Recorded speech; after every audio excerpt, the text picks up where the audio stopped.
Monsieur le recteur, merci pour ces mots aimables. Je pense que le jour où je n'aurai pas trop le moral, je viendrai vous voir. Ce sera important que vous me répétiez ça. Et je suis d'accord avec vous sur ce que vous venez de dire de si profond. Ce n'est pas le chemin qui est important, c'est le cheminant sur cette voie-là qui finalement, c'est ce cheminant qui trace son propre chemin et qui finalement impose son destin. Parce que le destin est là, mais il faut encore l'imposer. Et on n'ose pas toujours, on ne sait pas toujours. Et donc je retiens la notion du cheminant, parce qu'elle me semble importante. C'est ce cheminant sur une voie qui fait qu'à un moment donné, on a des choix, on les fait, et puis on s'impose pour peut-être ce qu'on porte. Et c'est très important.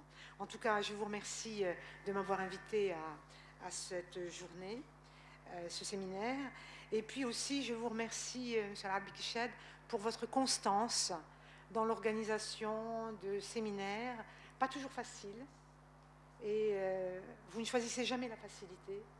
Et vous essayez de tirer vos ouailles par le haut. Et je vous reconnais ça et je pense que c'est vraiment très bien. Donc, bien sûr, moi, je suis toujours heureuse de pouvoir m'exprimer sur ces questions qui touchent de près notre modèle républicain et la manière dont on doit le faire vivre.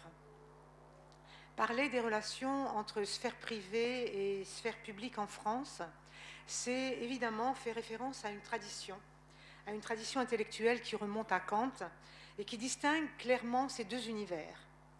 La notion de sphère publique et sphère privée est une composante essentielle de la culture occidentale et européenne. Ces deux notions affirment leur lien consubstantiel à l'exercice démocratique.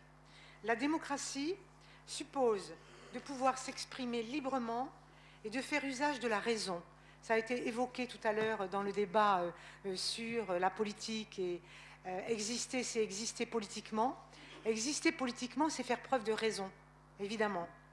Parce que la démocratie repose sur l'information des citoyens, ça repose sur leur vote éclairé par le débat et la raison. Quand vous posiez la question tout à l'heure, il faut voter, oui, mais voter pour voter, ça ne sert à rien, il faut encore savoir pour qui le faire. Eh bien oui, avant le vote, il faut chercher à s'informer, il faut chercher à émettre une opinion à travers un vote qui soit éclairé. Et parce que les conséquences d'un vote peuvent être extrêmement, extrêmement importantes. Alors on peut distinguer plusieurs usages de la raison, plusieurs sphères pour exprimer ses opinions de citoyens. Il existe un usage circonstancié et déterminé de la raison. La division sphère privée, sphère publique permet l'exercice démocratique dans un climat apaisé et ça répond tout à l'heure aux interrogations que vous vous posiez. Par exemple, quand on est la pièce d'un ensemble, et mettons par exemple un général d'armée, il est obligé de se conformer à la mission qui lui est confiée et faire un usage privé de sa raison. En fait, si un général doit appliquer une décision, il l'applique, même s'il juge qu'elle n'est pas très conforme à ce qu'il pense en tant que citoyen. Mais il l'applique.